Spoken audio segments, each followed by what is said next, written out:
பேஷண்ட்டுக்கு வந்து கரெக்டாக யாராவது ஒருத்தர் இவங்களுக்கு வந்து இந்த மாதிரிலாம் பிரச்சனை இருக்குது, இந்த மெடிசின்ஸ் எல்லாம் கொடுத்துருக்கோம், இதுக்கெல்லாம் இந்த அளவுக்கு எஃபெக்ட் இருக்கும், கேன்சர் வந்து அடுத்தடுத்த ஸ்டேஜுக்கு போக தான் செய்யும், இதெல்லாத்தையும் ஒருத்தர் வந்து உட்காந்து எக்ஸ்பிளைன் பண்ணணும், ஒரு கவுன்சிலர் யாராவது இருந்து. அந்த ஒரு இதுதான் வந்து இவங்களுக்கு வந்து ஆக்சுவலாக இவங்களுக்கு புரியறதுக்கு அட்லீஸ்ட் ஒரு 2 to 3 டைம்ஸ் இவங்களுக்கு எக்ஸ்பிளைன் பண்ணணும் நோயினுடைய தன்மை என்ன, இந்த மெடிசன்ஸ் எல்லாம் எந்த அளவுக்கு க்யூர் பண்ண முடியும். மெடிசன் கொடுத்தாலும் அந்த டிசீஸ் வந்து முன்னாடி போயிட்டு தான் இருக்கும். நம்மளால் ஓரளவு தான் பிரேக் தான் போட முடியும். ஏன்னா கேன்சர் இஸ் லைக் தட். அதனால தான் அதுக்கு பேரே கேன்சர். அரிச்சுக்கிட்டே தான் போகும். அது எல்லா கேன்சருக்கும் 100% க்யூர் கிடையாது. இந்த மாதிரி ஒரு வன்முறையான எண்ணம் எப்படி வருது ஒரு யங் ஒரு பையனுக்கு? இந்த மாதிரி எப்படி என்ன வருது? ஒருத்தர் ஒரு மெடிசன் கொடுத்தது அவங்க அம்மாவுக்கு வேலை செய்யலை, இல்லை அவங்க அம்மாவுக்கு க்யூர் ஆகலை, இல்லை ஃபர்தர் ட்ரீட்மெண்ட்டுக்கு இங்கே அவைலபிள் இல்லாத ட்ரீட்மெண்ட்டுக்கோ இதுக்கோ வெளில போயிருக்காங்க அப்படின்னா இது எப்படி ஹேண்டில் பண்ணுன்றதே தெரியலையே. ஒரு உயிரை கொடுக்கறதோ ஒரு உயிரை எடுக்கிறதோ எந்த டாக்டராலையும் முடியாது. ஓகேயா? ஸோ டாக்டர்ஸ் வந்து நம்ம என்ன படிச்சிருக்கோம் சயின்டிஃபிக்காக, நாங்கள் என்ன புரிஞ்சுக்கிட்டு இருக்கோம், எங்களுடைய கிளினிக்கல் நாலேஜ் என்ன புக்ஸ் படி என்ன இருக்குது, அதுபடி வி வில் கிவ் த ட்ரீட்மெண்ட்டை கட்டாயமாக. ஆனால் அந்த பேஷண்ட்டுக்கு அது எந்த அளவுக்கு அது எஃபெக்டிவாக இருந்தால் அது க்யூர் ஆகி அவங்க வெளில வராங்கன்னா ஆக்சுவலாக அதோட க்ரெடிட்டு கூட நான் எடுத்துக்க முடியாது. ஓகேயா? அதே மாதிரி அந்த பேஷண்ட்டுக்கு ஏதாவது ப்ராப்ளம் ஆனாலும் அது உடனே எனக்கு வந்து ஒரு ப்ராப்ளமாக எனக்கு வரக்கூடாது. டாக்டர் பேஷண்ட் ரிலேஷன்ஷிப்பில் மெயினாக ஒரு பேஷண்ட் எப்போ ஹாப்பியாக இருப்பாங்க அப்படின்னா, நான் கொடுக்குற மெடிசன்னால் மட்டும் ஒரு ஹாப்பியாக இருக்க மாட்டாங்க. என்னுடைய ஆறுதலான வார்த்தைகள், அந்த நோயை பற்றி நான் எக்ஸ்பிளைன் பண்ணுற விதம், எந்த அளவுக்கு அவங்கள நான் வந்து கம்ஃபர்டபுளாக வைக்கிறேன், இதெல்லாம் தான் ரொம்ப ரொம்ப முக்கியம். அதுதான் அந்த பேஷண்ட்டுக்கு என்னை பற்றின ஒரு நல்ல ஒரு அபிப்பிராயத்தை உண்டாக்கும். கவர்மெண்ட் ஹாஸ்பிட்டலில் உங்களுக்கே தெரியும், இவ்வளோ பேர் வரும்பொழுது என்ன ஆகிடுது, இதுக்குரிய டைமே இல்லாமல் போயிடுது டாக்டர்ஸ்க்கு. நான் வெளிநாட்டில் வேலை பார்க்கும்போது ஒரு பேஷண்ட் ஒரு கம்ப்ளைண்ட் எழுதி போட்டிருந்தது. அதில் என்ன எழுதி போட்டிருந்ததுன்னு தெரிஞ்சால் நீங்கள் சிரிச்சிருவீங்க. இந்த டாக்டர் என்னை பார்க்கும்போது ஸ்மைல் பண்ணல, உம்முன்னு வச்சுட்டு இவங்க எனக்கு மருந்து எழுதி கொடுத்தாங்க அப்படின்னு நான் வெளிநாட்டில் வேலை செய்யும்போது மருந்து அந்த பேஷண்ட் எழுதியிருந்தாங்க. குருவாஞ்சேரியில் ஃபிளாட் வாங்கினா அடுத்த குருவாஞ்சேரியில் பிளாட் இலவசம். நம்ம ஐஃபி housing and properties spike office குருவாஞ்சேரியில் லிமிடெட் பீரியட் ஆஃபர் மிஸ் பண்ணிடாதீங்க மக்களே. கிண்டியில் இருக்கக்கூடிய கலைஞர் நூற்றாண்டு மருத்துவமனையில் டாக்டர் பாலாஜி அப்படின்ற ஒரு நபரை நேற்று வந்து ஒரு பேஷண்ட்டு குத்திருக்காங்க. பேஷண்ட் கூட வந்து அட்டெண்டர் வந்து கத்தியால் தாக்கியிருக்காங்க. இன்னைக்கு அந்த டாக்டர் வந்து நலமாக இருக்காரு. ஆனால் நேற்றையிலேருந்தே இந்த செய்தி ரொம்ப பரபரப்பாகிக்கிட்டு இருக்கு. ஸோ டாக்டர்ஸ்க்கு எதிரான ஒரு வன்முறை அப்படிங்கிறது நம்ம வெஸ்ட் பெங்காலில் நடந்த அந்த ரேப் கேஸ்லேயே பார்த்தோம். ஸோ இப்படி தொடர்ச்சியாக நடந்துட்டு இருக்கு அப்படின்னும் போது தமிழ்நாட்டிலையும் இன்னைக்கு ஸ்டான்லி மருத்துவமனையிலையும் தாக்கியிருக்காங்க மருத்துவரை, இங்கேயும் கவர்மெண்ட் ஹாஸ்பிட்டல் கிண்டியிலையும் தாக்கியிருக்காங்க அப்படின்னும் போது எப்படி புரிஞ்சுக்கலாம் அது? நம்ம முதல்ல வந்து ஒரு மருத்துவராக ரொம்ப வருத்தமாக இருக்குது. இது வந்து கண்டிக்கத்தக்கது. ஒரு கடவுளுடைய ஒரு அருளாலோ இல்லை அவருடைய நல்ல ஒரு நேரம் தான் அவர் இந்த அளவுக்கு குணமாகி, ஏற்கனவே அவர் ஹார்ட் நிறைய ப்ராப்ளம்ஸ்லாம் இருக்குன்னு வேற போட்டிருக்காங்க பேப்பரில். ஸோ அதெல்லாம் தாண்டி இன்றைக்கி இந்த அளவுக்கு அவர் வந்து நலமடைஞ்சிருக்காருன்னா உண்மையிலே வி ஆர் ஆல் ஃபீலிங் ஒரு ஒரு ஒரு நிம்மதி பெருமூச்சு விடுறோம் நாங்கள். பட் இந்த மாதிரியான விஷயங்கள் ரொம்ப பயத்தை ஏற்படுத்துது. ரொம்ப இனி அடுத்தது எப்படி அடுத்த பேஷண்ட்ஸை எப்படி நம்ம ஃபேஸ் பண்ண போகிறோம், அடுத்து எப்படி அவங்கள குணப்படுத்த போகிறோம், எப்படி தைரியமாக நம்ம யாரை பார்க்கும்போதும் இந்த ஒரு ஃபியர் வரதான் செய்யும். இன்றைக்கி அவர் குணமடைஞ்சிட்டாரு. பட் எந்த பேஷண்ட்டை பார்த்தாலும் எல்லா டாக்டர்ஸ்க்குமே ஒரு பயம் வருமா இல்லையா சொல்லுங்கள். இப்போ நம்ம கொரோனா காலத்தில் வந்து இப்போ நான் உட்காந்துருக்கேன்னா இந்த இடத்துல நான் ஒரு பெரிய ஒரு கிளாஸ் தடுப்பு வச்சுருந்தேன். அது வழியாக தான் நான் வந்து எல்லாருக்கிட்டையுமே பேசிகிட்டு இருந்தேன், ஏன்னா கொரோனா நம்ம ஸ்ப்ரெட் ஆகக்கூடாதுன்னு. இப்போ இந்த மாதிரி பண்ணால் எப்படி எந்த அளவுக்கு இப்போ அந்த டாக்டரை வந்து நீங்கள் க்ளோஸாக எந்த டாக்டரையுமே நீங்கள் அப்ரோச் பண்ணவே முடியாது மக்கள். அந்த மாதிரியான ஒரு பாதுகாப்பு வளையத்துக்குள்ளே தான் டாக்டர்ஸை வைக்கிற மாதிரி ஆகிடும். ஸோ ஒருத்தர் பண்ணக்கூடிய ஒரு தவறு பல பேருக்கு அது பிரச்சனைகளை கொடுக்கும் அப்படின்றத நான் இதை வந்து பார்க்குறேன். இந்த மாதிரி ஒரு வன்முறையான எண்ணம் எப்படி வருது ஒரு யங் ஒரு பையனுக்கு? இந்த மாதிரி எப்படி என்ன வருது? ஒருத்தர் ஒரு மெடிசன் கொடுத்தது அவங்க அம்மாவுக்கு வேலை செய்யலை, இல்லை அவங்க அம்மாவுக்கு க்யூர் ஆகலை, இல்லை ஃபர்தர் ட்ரீட்மெண்ட்டுக்கு இங்கே அவைலபிள் இல்லாத ட்ரீட்மெண்ட்டுக்கோ இதுக்கோ வெளில போயிருக்காங்க அப்படின்னா இது எப்படி ஹேண்டில் பண்ணுன்றதே தெரியலையே. இந்த விஷயத்தை இப்போ ஒரு பிரச்சனை இருக்குது அப்படின்னா அதுக்கு என்ன தீர்வு, அதை எப்படி வந்து அனலைஸ் பண்ணுறது, அதை எப்படி சரி பண்ணுறது, இதை தானே யோசிக்கணும் ஒரு ஒரு ஒரு பையன். அப்படி யோசிக்காமல் நேரடியாக எடுத்துகிட்டு போய் கத்தியை வச்சு அந்த டாக்டரை குத்துறதுனால என்ன நடந்துட போகுது, என்ன பலன் கிடைக்கும்? அதனால அவனுக்கு ஒரு பிரயோஜனமும் இருக்காது.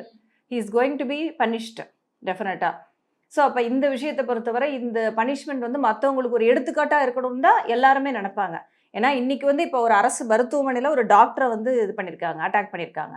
அடுத்து அரசு அதிகாரிகள் யாரை வேணாலும் அட்டாக் பண்ணலாம். டீச்சர்ஸ் ஆல்ரெடி டீச்சர்ஸ்லாம் வந்து தேர் இன் ஃபியர்.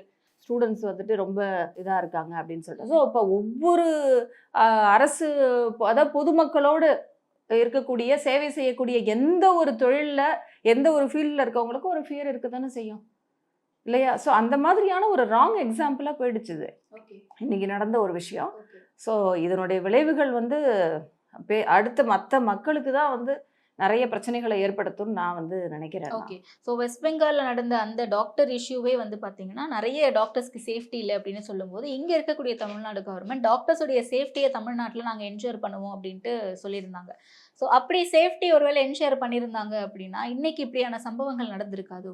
இது வரைக்கும் நம்ம ஈவன் ஃபஸ்ட்டு ஃப்ளைட்டில் ஏர்போர்ட்லலாம் பார்த்தீங்கன்னா இந்த அளவுக்கு இன்னைக்கு இருக்கிற அளவுக்கு செக்யூரிட்டி வந்து முன்னாடி செக்யூரிட்டி செக்கெல்லாம் கிடையவே கிடையாது. முன்னாடி எப்போ வந்து இதெல்லாம் ரொம்ப அதிகமாச்சு, யூஎஸில் வந்து பார்த்தீங்கன்னா லோக்கல் ஃப்ளைட்ஸ்க்கெலாம் ஜஸ்ட் அரை மணி நேரம் முன்னாடி கடகடன்னு ஓடி போய் பஸ்ஸில் ஏற மாதிரி அப்படியே ஃப்ளைட்டில் ஏறிட்டு போயிட்டு இருப்பாங்க லோக்கல் ஃப்ளைட்ஸ்க்கு. அந்த அட்டாக்கான அந்த இதுக்கு அப்புறம் பார்த்தீங்கன்னா வேர்ல்டு வைடு எல்லா இடத்துலையுமே இந்த ஏர்போர்ட் செக்யூரிட்டி பயங்கர டைட்டன் ஆயிடுச்சு. ஸோ இட்ஸ் அ லெசன் அதுலேருந்து வி ஹவ் லேர்ன்ட். இப்போ யூஎஸில் பார்த்தீங்கன்னா ஈவன் நம்மளுடைய பிரசிடென்ட் போனப்போ கூட அவர் அந்த அளவுக்கு வந்து செக்அப் பண்ணியிருக்காங்க.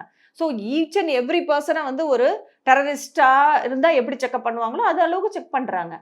இப்போ அதை தான் இப்போ நம்ம இங்கே ஃபாலோ பண்ண வேண்டியிருக்கு. இப்போ நீ எந்த ஹாஸ்பிட்டல் எந்த கவர்மெண்ட் ஆஃபீஸ் எங்கேயுமே எந்த இடத்துக்கு உள்ள யாரை உள்ளே விடுறதா இருந்தாலும் they will do complete security check. அவங்கக்கிட்ட ஏதாவது ஆயுதங்கள் இருக்கா, அவங்களுடைய நோக்கம் என்ன, எதுக்கு உள்ளே வராங்க, everybody should get an ID card. இப்போயே பேங்க்ஸு நிறைய ஐடி கம்பெனிஸ்லாம் நீங்கள் உள்ளே போடணும்னா you should get a visiting card, யார் என்னன்ற டீட்டெயில். அது மாதிரி எல்லா இடத்துலையும் it is going to come and have a complete security check.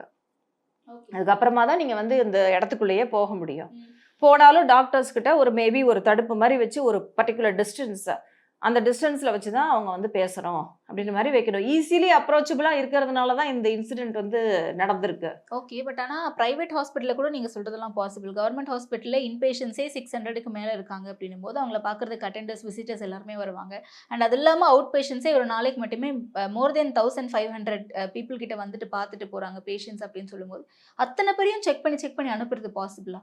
வேறு ஆப்ஷன் இல்லையே நமக்கு. டாக்டர்ஸோட செக்யூரிட்டியை டாக்டர்ஸோட சேஃப்டியை நீங்கள் என்ஷூர் பண்ணணும் அப்படின்னா this is the only way.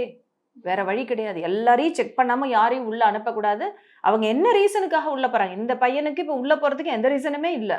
He is not a patient, he is not a attender. அவங்க ஆல்ரெடி டிஸ்சார்ஜ் ஆகிட்டாங்க. அப்போ எதுக்காக Y he is coming into the hospital? அப்போ தேவையில்லாமல் யாரும் உள்ளே வர்றதை முதல்ல தடுக்கணும். அப்படி உள்ளே வராங்கன்னா அவங்க எந்த பேஷண்ட்டை பார்க்க போகிறாங்க, என்ன நோக்கத்தில் போகிறாங்க, plus they have to be checked. இது பண்ணாதான் இன்னைக்கு டாக்டர் நாளைக்கு அடுத்தது நர்சஸ்ஸு இல்லை கூட இருக்கிற அடுத்த பேஷண்ட்ஸு. ஏன்னா இந்த ஆங்கரை வந்து அந்த கோவத்தை வெளிப்படுத்துறது வந்து யார் மேலே வேணாலும் காமிச்சிருக்கலாமே இல்லையா? வெளியில் இருக்க செக்யூரிட்டி கார்டு சப்போஸ் அவன் வந்து இல்லை என்ன உள்ளே போகக்கூடாது சொல்லியிருந்தா கூட அவர் கூட வந்து அட்டாக் பண்ணியிருக்கலாம். தெரியாது யார் அட்டாக் பண்ணுவாங்க. ஸோ இந்த செக்யூரிட்டியை கட்டாயமாக இனிமே பலப்படுத்த வேண்டியது தான் இதுலேருந்து நம்ம கற்றுக்கக்கூடிய பாடம். ஓகே. பட் இந்த சம்பவத்தை பொறுத்த வரைக்கும் ஜென்ரலாகவே ஒரு வாதம் இருக்கும்ல மேம், கவர்மெண்ட் ஹாஸ்பிட்டல்னாலே டாக்டர்ஸ் சரியாக ட்ரீட் பண்ண மாட்டாங்க, அங்கே இருக்கக்கூடிய நர்சஸ் கூட நம்மளை ஒரு மாதிரி ரொம்ப லெத்தார்ஜிக்காக கேர்லெஸ்ஸாக வந்து ஹேண்டில் பண்ணுவாங்க பேஷண்ட்ஸை, அவங்களோட ஆட்டிடியூட் டுவர்ட்ஸ் பேஷண்ட்ஸ் வந்து ப்ராப்பராக இருக்காது அப்படின்ற மாதிரிலாம். இது ட்ரூ தானா? அதனால தான் இந்த சம்பவம் நடந்துச்சு, அந்த டாக்டருடைய ஆட்டிடியூட் டுவர்ட்ஸ் பேஷண்ட்ஸ் அப்படிங்கிறதே சரி இருந்தது கிடையாது அப்படின்னு ஒரு சிலர் சொல்கிறாங்களே. அதாவது ஒன்று வந்து புரிஞ்சுக்கணும், ஒரு டாக்டர் பேஷண்ட் ரிலேஷன்ஷிப்பில் மெயினாக ஒரு பேஷண்ட் எப்போ ஹாப்பியாக இருப்பாங்க அப்படின்னா நான் கொடுக்குற மெடிசன்னால் மட்டும் ஒரு ஹாப்பியாக இருக்க மாட்டாங்க. என்னுடைய ஆறுதலான வார்த்தைகள், அந்த நோயை பற்றி நான் எக்ஸ்பிளைன் பண்ணுற விதம், எந்த அளவுக்கு அவங்கள நான் வந்து கம்ஃபர்டபுளாக வைக்கிறேன், இதெல்லாம் தான் ரொம்ப ரொம்ப முக்கியம். அதுதான் அந்த பேஷண்ட்டுக்கு என்னை பற்றின ஒரு நல்ல ஒரு அபிப்பிராயத்தை உண்டாக்கும்.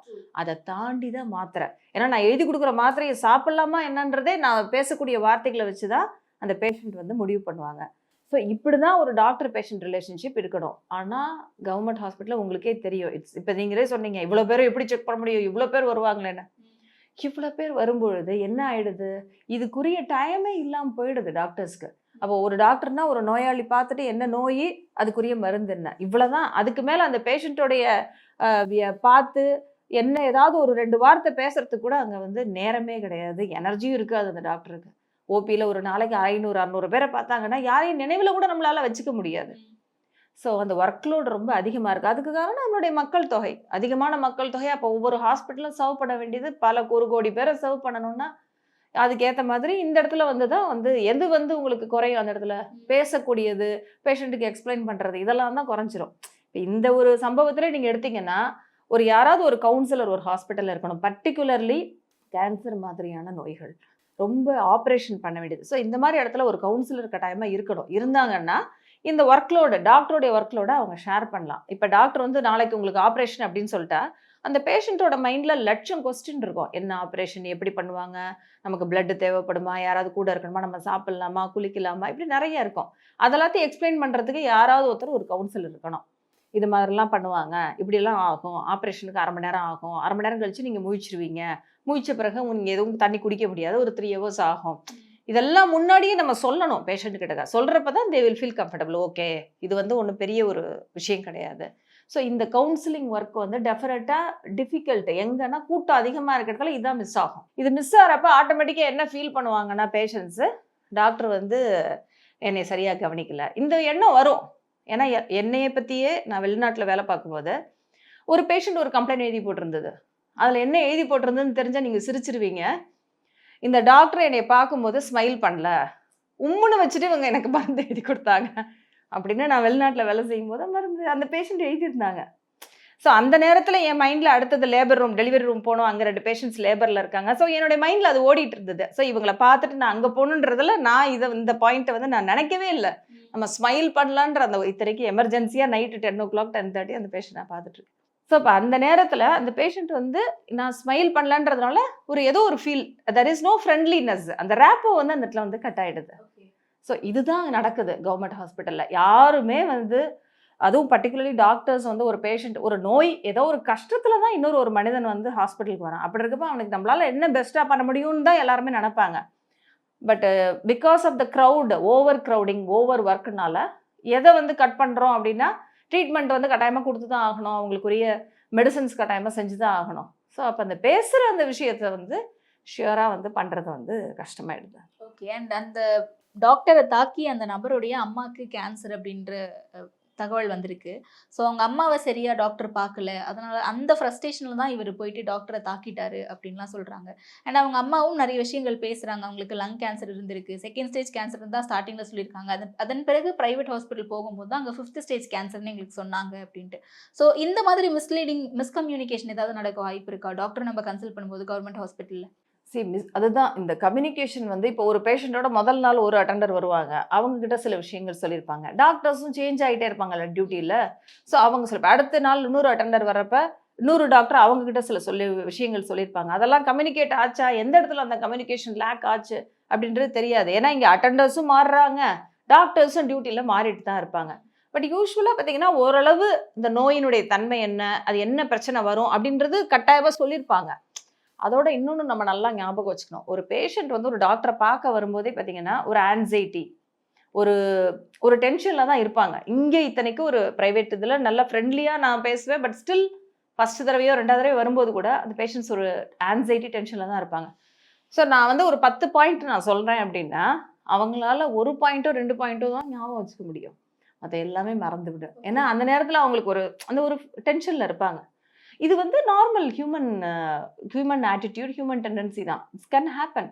ஸோ அதே மாதிரி தான் அதுவும் இப்போ மதருக்கு கேன்சர் இருக்கும்போது அந்த ஒரீஸ், வருத்தம் அதெல்லாம் இருக்க தான் செய்யும். அப்போ டாக்டரே கட்டாயமாக எக்ஸ்பிளைன் பண்ணியிருந்தா கூட அது நமக்கு மைண்டில் எந்த அளவுக்கு உள்ளே போச்சு, அவர் சொன்னதில் 4ல் 2 பாயிண்ட் தான் உள்ளே போயிருந்திருக்கோம். So this is practically I am seeing, என்ன நடந்திருக்கும் அப்படிங்கிறத நான் ப்ராக்டிக்கலாக பார்க்கும்போது I feel like that. So அந்த பேஷண்ட்டுக்கு வந்து கரெக்டாக யாராவது ஒருத்தர் இவங்களுக்கு வந்து இந்த மாதிரிலாம் பிரச்சனை இருக்குது, இந்த மெடிசின்ஸ் எல்லாம் கொடுத்துருக்கோம், இதுக்கெல்லாம் இந்த அளவுக்கு எஃபெக்ட் இருக்கும், கேன்சர் வந்து அடுத்தடுத்த ஸ்டேஜுக்கு போக தான் செய்யும், இதெல்லாத்தையும் ஒருத்தர் வந்து உட்காந்து எக்ஸ்பிளைன் பண்ணணும், ஒரு கவுன்சிலர் யாராவது இருந்து. அந்த இதுதான் வந்து இவங்களுக்கு வந்து ஆக்சுவலாக இவங்களுக்கு புரியறதுக்கு அட்லீஸ்ட் 2 to 3 times இவங்களுக்கு எக்ஸ்பிளைன் பண்ண நோயினுடைய தன்மை என்ன, இந்த மெடிசன்ஸ் எல்லாம் எந்த அளவுக்கு க்யூர் பண்ண முடியும், மெடிசன் கொடுத்தாலும் அந்த டிசீஸ் வந்து முன்னாடி போயிட்டு தான் இருக்கும். நம்மளால ஓரளவு தான் பிரேக் தான் போட முடியும். ஏன்னா கேன்சர் இஸ் லைக் தட். அதனால தான் அதுக்கு பேரே கேன்சர். அரிச்சுக்கிட்டே தான் போகும். அது எல்லா கேன்சருக்கும் 100% க்யூர் கிடையாது. பட் ஒரு சில கேன்சர்ஸ்க்கு நம்மக்கிட்ட மெடிசன்ஸ் இருக்குது, நல்ல க்யூர் கிடைக்குது. ஒரு சில கேன்சர்ஸ் தான் நம்மளால பிரேக் மட்டும் தான் போட முடியும், ஸ்லோ தான் பண்ண முடியும். என்ன மாதிரியான கேன்சர்ஸ்? இப்போ பார்த்தீங்கன்னா, இப்போ எடுக்கக்கூடிய உறுப்புகள், பிரஸ்ட் கேன்சர், கர்ப்பப்பை கேன்சர், இல்லை கால் பிளாடர் கேன்சர், அதெல்லாம் நீங்கள் கம்ப்ளீட்டாக நம்ம ரிமூவ் பண்ணலாம். அந்த மாதிரி இருக்கக்கூடிய கேன்சர், ஏன்னா கேன்சர்னு கண்டுபிடிச்சோன்னா இமீடியட்டாக நம்ம அந்த போர்ஷன் ஃபுல்லாக க்ளீன் பண்ணி எடுத்துடணும். அது ஃபர்தராக அந்த செல்ஸ் வந்து மற்ற இடத்துக்கு பரவாமல் இருக்குது. இதுதான் நம்ம ஃபஸ்ட் ட்ரை பண்ணுவோம். ஸோ அப்போ இப்போ கர்ப்பப்பை இருக்குது, அந்த இடத்துல கர்ப்பவாயில் ஒரு கேன்சருக்கான அறிகுறி இருக்கணும்னா இமீடியட்டாக நம்ம அதை கம்ப்ளீட்டாக ரிமூவ் பண்ணுறப்ப அவங்களுக்கு கம்ப்ளீட் க்யூர். அதுக்கப்புறம் அந்த கேன்சரை பற்றின எண்ணமே அவங்களுக்கு இருக்கவே வேண்டாம், பயமே வேணாம். இப்போ இதே ஒரு லங் கேன்சர்னு எடுத்தால் நம்ம என்ன செய்ய முடியும்? அதுக்கு ட்ரீட்மெண்ட் தான் கொடுக்க முடியும். ஓரளவுக்கு மேலே you cannot do any surgery. அதே மாதிரி இப்போ குடலில் வருது, குடல்லையும் ஒரு பகுதி எடுப்பாங்க, பட் ஸ்டில் கம்ப்ளீட்டாக நம்மளால் க்யூர் பண்ண முடியாது. அது மாதிரி அதே மாதிரி ஒரு கேன்சர், லங் கேன்சர்னு எடுத்திங்கன்னா அதில் பல வெரைட்டிஸ் இருக்குது. ஒவ்வொரு விதமான, சிலது ஹார்மோன்ஸ்க்கு ரியாக்ட் பண்ணும், சிலது ரியாக்ட் பண்ணாது, சில மெடிசன்ஸ்க்கு வந்து இது பண்ணும், அக்செப்ட் பண்ணும். சில கேன்சர்ஸ் வந்து கொஞ்சம் கூட எந்த மெடிசன், ரேடியோதெரப்பி எதுக்குமே பண்ணியாது, போயிட்டே இருக்கும், முன்னாடி இன்க்ரீஸ் ஆகிட்டே இருக்கும். ஸோ அது எந்த செல்லுலேருந்து கேன்சர் வந்தது, எந்த இடத்துல வந்தது, என்ன மாதிரியான டைப் ஆஃப் கேன்சர், அதை பொறுத்து தான் நம்ம வந்து சொல்ல முடியும். அதே மாதிரி ஒரு டைப் ஆஃப் கேன்சர் கொஞ்ச நாள் கழிச்சு பார்த்தீங்கன்னா டோட்டலாக அது இன்னொரு ஒரு இதாக மாறி இருக்கலாம், பாசிபிலிட்டி, மியூட்டேஷன். சடனாக பார்த்தீங்கன்னா ஸ்லோவாக இருக்கும், சடனாக பார்த்தீங்கன்னா கிடுகிடுன்னு ஃபாஸ்ட்டாக அந்த கேன்சர் வந்து க்ரோ ஆகி விதின் ஒரு 2-3 months பார்த்தீங்கன்னா அடுத்த ஸ்டேஜுக்கு போயிருப்பாங்க. ஸோ அதனால முதலையே நீங்கள் செகண்ட் ஸ்டேஜ்னு சொன்னீங்க, இப்போ எப்படி ஃபஸ்ட்டு 5th ஸ்டேஜ் சொல்கிறீங்கன்றதை கேட்க முடியாது. நம்ம அன்னைக்கு பார்த்ததுக்கு விதின் ஒரு 1 week 10 days கூட தேர் மே பி சேஞ்சஸ். ஸோ அன்னைக்கு நம்ம பார்க்குறப்ப என்னென்ன பாசிபிலிட்டிஸ், என்னென்ன எங்கெங்கெல்லாம் ஸ்ப்ரெட் ஆகிருக்கோ அதை வச்சு தான் அன்றைக்குரிய ஸ்டேஜ் வந்து கொடுத்துருப்பாங்க. ஸோ டிபெண்ட்ஸ் அப்பான் அந்த என்ன நோய், அதனுடைய தன்மை என்ன, அது எந்த அளவுக்கு அந்த மெடிசனுக்கு ரெஸ்பாண்ட் பண்ணுது, இது எல்லாமே வந்து ஈவன் ஒரு டாக்டர்ஸ்க்கு கூட எல்லாத்தையும் எக்ஸ்பிளைன் பண்ணால் கூட நமக்கு கூட இப்போ எனக்கு தெரியாத ஒரு உறுப்பு, இப்போ லங்ஸு, ஹார்ட் எல்லாம் என்னோட ஏரியா கிடையாது, பட் ஸ்டில் அதை ஒரு டாக்டர் எனக்கு எக்ஸ்பிளைன் பண்ணாலே என்னால் ஓரளவு தான் புரிஞ்சிக்க முடியும். அப்போ ஒரு சாதாரண ஒரு நார்மல் பர்சனுக்கு ரொம்ப ஒரு லிமிட்டட் அளவு தான் அதனுடைய நோயினுடைய தன்மையை பற்றி நம்ம சொல்ல முடியும், அந்த அளவுக்கு தான் அவங்களால புரிஞ்சுக்கவும் முடியும். ஓகே. ஸோ இப்போ யூஸ்வலாகவே நம்ம நிறைய செய்திகள் பார்த்துருப்போம், மருத்துவரின் அலட்சியத்தால் வந்து நோயாளி உயிரிழப்பு, இந்த மாதிரியான சம்பவங்கள் அண்ட் மெடிக்கல் எரர்ஸுமே ரொம்ப ரேராக நடந்திருக்கு. இதெல்லாம் கேள்விப்படும் போது ஒரு பேஷண்ட்டுக்கு பயம் வருது இயல்பான விஷயம் தானே? கட்டாயமா பயம் வரதான் செய்யும். அஸ் அ டாக்டர் நானே ஒரு இடத்துக்கு இப்போ எனக்கே ஒரு டெலிவரி, என்னோட டெலிவரி, அதுக்கு எனக்கும் பயமாக தான் இருக்கும். ஏன்னா தேர் ஐ பிகம் அ பேஷண்ட். ஒரு பேஷண்ட்டாக நான் உள்ளே போகிறேன், எனக்கு அனஸ்தீசியா கொடுக்குறாங்க, எனக்கு ஒரு ஆப்ரேஷன் பண்ணுறாங்கன்னா எனக்கு பயமாக தான் இருக்கும், கட்டாயமாக பயமாக இருக்கும். அஃப்கோர்ஸ் எந்த டாக்டராக இருந்தாலும் எந்த நர்ஸாக இருந்தாலும் ஆட்டிடியூட் என்ன இருக்கும், என் பேஷண்ட்டுனா எப்படியாவது 100% என் பேஷண்ட்டுக்கு எந்த பிரச்சனையும் இல்லாமல் என் பேஷண்ட் சர்ஜரி ஆகி முடியணுன்றது தான் எந்த டாக்டருடைய ஆட்டிடியூடாகவும் இருக்கும். ஸோ அதில் வந்து டாக்டர் அலட்சியமாக இருந்தாங்க, அதனால தான் அப்படி ஆச்சுன்னு சொல்கிறது வந்து மேபி அது வார்த்தைகள் அப்படி சொல்கிறாங்க, பட் ரியலாக எந்த டாக்டருமே விரும்ப மாட்டாங்க அதை. இப்போ ஒரு 10 பேஷண்ட் இருக்காங்க ஒரே நேரத்தில் அப்படின்னா அது அந்த இடத்துல வர்றது வந்து அலட்சியம் கிடையாது. அந்த இடத்துல வந்து மேபி அவங்களால கவனத்தை ஈக்குவலாக அந்த 10 பேஷண்ட் கொடுக்க முடியாது. ஒரு 7 பேஷண்ட்டை நான் பார்த்துருப்பேன், அடுத்த 2 பேஷண்ட்டுக்கு என்னால் அந்த அளவுக்கு டைம், இந்த டெலிவரி ஆகும், அடுத்த இன்னொரு பேஷண்ட் இருக்கும், அவங்கள ஆப்ரேஷனுக்கு ஷிஃப்ட் பண்ணணும், இந்த பேஷண்ட் இங்கே ஷிஃப்ட் பண்ணணும், இல்லை இந்த பேஷண்ட் வந்து ஓகே ஆகிடுச்சு, இல்லை அடுத்த டாக்டர் வந்து பார்க்கணும். அந்த மாதிரி போகும்போது ஏதாவது ஒரு இடத்துல ஒரு கவனக்குறைவு நடக்கலாம், possible. Particularly when it is crowded, man power கம்மியாக இருக்குது, நிறைய பேஷண்ட்ஸ் இருக்காங்க, எனக்கு ஆட்கள் கம்மியாக இருக்காங்க, அப்போ கவனக்குறைவு ஆகும். ஆனால் எந்த டாக்டராக இருந்தாலும் பர்பஸாக பரவாயில்ல இந்த பேஷண்ட்டுக்கு எதாவது ஆகட்டும்னு எந்த டாக்டரும் இருக்க மாட்டாங்க. எந்த டாக்டராக இருந்தாலும் இந்த பேஷண்ட்டுக்கு எப்படியா நல்லா ஆகணும், சரி பண்ணணும் அப்படின்றது அவங்களோட ஆட்டிடியூடாக இருக்கும். இங்கே ஒரு டாக்டருக்கு இப்படி நடந்தது அப்படிங்கிறத பார்த்து உங்களுக்கு பேஷண்ட்ஸை ஹேண்டில் பண்ணுறது அப்படிங்கிறது எந்த அளவுக்கு ஒரு ட்ராமாவாக இருக்குது? டெஃபினட்டாக ஒரு பயம் வந்துருச்சு இப்போ அடி மனசில். ஸோ அப்போ இது எனக்கு மட்டும் இல்லை, எல்லா டாக்டர்ஸுமே வி ஆர் ஃபீலிங். இது வந்து என்னென்ன தோணுது அப்படின்னா, இந்த ஒரு சாதாரண ஒரு பையன் வந்து ஒரு டாக்டரை வந்து அட்டாக் பண்ணுற அளவுக்கு பாதுகாப்பு இல்லாமல் இருக்கு ஒன்று. ரெண்டாவது, அந்த பையனுக்கு வந்து வேற ஏதாவது ஒரு அவனுடைய குறைகளை சொல்லக்கூடிய ஒரு ஆப்பர்ச்சுனிட்டி ஏதாவது இருந்தால் இதை தடுத்துருக்கலாமா, ஸோ அதை வந்து நம்ம சரி பண்ணியிருக்கலாமான்னு தோணுது. மூணாவது வந்து என்னென்னா, இந்த நோயை பற்றி அவனுக்கு ஒரு ப்ராப்பரான கவுன்சிலிங், ப்ராப்பரான ஒரு விஷயங்களை சொல்லியிருந்தா ஹி வுட் ஹவ் அண்டர்ஸ்டுட். அதை அண்டர்ஸ்டாண்ட் பண்ணாமல் இப்படி பண்ணிட்டானா, எதனால இந்த மாதிரி ஒரு பிரச்சனையாச்சு. So we need a proper, அந்த பையன்கிட்ட ப்ராப்பரான ஒரு இன்வெஸ்டிகேஷன் இருக்கணும். Plus he should be punished. அப்போ தான் இது ஒரு எக்ஸாம்பிள். ஏன்னா இன்னைக்கு டாக்டர் நாளைக்கு எந்த அதிகாரியாக வேணாலும் இருக்கலாம், இல்லை பொதுமக்கள் மேலே கூட இந்த மாதிரியான விஷயங்கள் பாயலாம். இது மாதிரியான ஒரு ரியாக்ஷன் எப்படி இருக்கணும், ஒரு பிரச்சனை எனக்கு இருக்குது அப்படின்னா நான் என்ன மாதிரி நான் ரியாக்ட் பண்ணணும் அப்படின்றது எவ்ரிபடி ஷுட் நோ. நான் வந்து உடனே ரியாக்ட் பண்ணி நான் வந்து அடுத்தவங்கள உடனே கத்தி வச்சு நம்ம வந்து அட்டாக் பண்ண முடியாதுல்ல என்னுடைய பிரச்சனைகளுக்காக. ஸோ அதுவும் எனக்கு இருக்கிற நோய் வந்து கேன்சர். அது ஒரு மோசமான நோயின்னு எனக்கு தெரியும். அதனுடைய விளைவுகள் என்னன்றது பொதுவாக எல்லாருக்கும் தெரியும் இல்லையா? ஒரு சாதாரண காய்ச்சலை விட டெங்கு காய்ச்சல் எப்படி இருக்கு? சாதாரண காய்ச்சல் நமக்கு மாத்திரை கொடுத்தா சரியாயிடுது. அதே டெங்கு காய்ச்சல் அது எந்த ஒரு லெவலுக்கும் போகலாம், யாராக இருந்தாலும் இறந்து போகலாம். டெங்கு வந்ததுன்னா தெரியாது நமக்கு. ஸோ அப்போ எல்லா பெஸ்ட் ட்ரீட்மெண்ட் எடுக்கிற அது இன்னொன்று எல்லாருமே புரிஞ்சுக்கணும். இப்போ நான் 20 இயர்ஸாக நான் வந்து டாக்டராக இருக்கேன், 25 இயர்ஸாக. பல நேரங்களில் நானே உணர்ந்திருக்கேன் என்னோட லிமிட்டேஷன்ஸை. ஒரு உயிரை கொடுக்கறதோ ஒரு உயிரை எடுக்கிறதோ எந்த டாக்டராலையும் முடியாது. ஓகேயா? ஸோ டாக்டர்ஸ் வந்து நம்ம என்ன படிச்சிருக்கோம் சயின்டிஃபிக்காக, நாங்கள் என்ன புரிஞ்சுக்கிட்டு இருக்கோம், எங்களுடைய கிளினிக்கல் நாலேஜ் என்ன புக்ஸ் படி என்ன இருக்குது, அதுபடி வி வில் கிவ் த ட்ரீட்மெண்ட்டை கட்டாயமாக. ஆனால் அந்த பேஷண்ட்டுக்கு அது எந்த அளவுக்கு அது எஃபெக்டிவாக இருந்தால் அது க்யூர் ஆகி அவங்க வெளில வராங்கன்னா ஆக்சுவலாக அதோட கிரெடிட்டை கூட நான் எடுத்துக்க முடியாது. ஓகேயா? அதே மாதிரி அந்த பேஷண்ட்டுக்கு ஏதாவது ப்ராப்ளம் ஆனாலும் அது உடனே எனக்கு வந்து ஒரு ப்ராப்ளமாக எனக்கு வரக்கூடாது. பிகாஸ் இதுதான் உண்மை. எந்த உயிரை கொடுக்கறதுக்கும் எடுக்கிறதுக்கும் I don't have the power. இதை எல்லாருமே புரிஞ்சுக்கணும். ஏன்னா நிறைய பேர் என்ன நினைக்கிறாங்கன்னா, ஏதோ ஒரு டெலிவரியில் பேபி இறந்து போயிட்டுனா உடனே அந்த டாக்டர் மேலே போய் போடுறாங்க. எந்த உயிர் போகக்கூடிய ஒரு உயிரை எந்த டாக்டராலையும் பிழைக்க வைக்க முடியாது. அவங்களுக்கு பிழைக்கக்கூடிய ஹார்ட் நல்லா இருக்கு, ஏதாவது ஒரு விஷயம் நல்லா இருக்குன்னா தான் நம்ம கொடுக்குற மெடிசன்ஸ் ஒர்க் ஆகும், அவங்க வந்து பிழைப்பாங்க. இதை வந்து எவ்ரிபடி ஷுட் அண்டர்ஸ்டாண்ட். அதனால ஏதாவது ஒரு தவறு நடந்துருச்சு அப்படின்னா உடனே அந்த இடத்துல ஒரு பேட் ஒரு விஷயம் நடக்குதுன்னா உடனே அதுக்கு டாக்டர் தான் ரெஸ்பான்சிபிளாக இருக்க முடியாது. அவங்கவுங்களுடைய உடல்வாகு, அவங்கவுங்களுடைய சூழ்நிலை, நோயினுடைய தன்மை, இதெல்லாம் தான் வந்து ரீசனாக இருக்கணும். ஸோ இது எவ்ரிபடி மக்கள் வந்து இதை வந்து புரிஞ்சுக்கணும். ஏன்னா இங்கே கண்ணு முன்னாடி எல்லா வசதிகளும் கொடுத்தும் எல்லா ட்ரீட்மெண்ட்டும் கொடுத்தும் யங் ஏஜ்லேயே கண்ணுக்கு முன்னாடி இறந்து போனவங்கள நானே பார்த்துருக்கேன். ஹார்ட் அட்டாக்ல நடந்து உள்ளே வருவாங்க. We will give the best ட்ரீட்மெண்ட்டை, பட் ஸ்டில் எங்களால் காப்பாற்ற முடியாது. அதுக்கு காரணம் என்ன?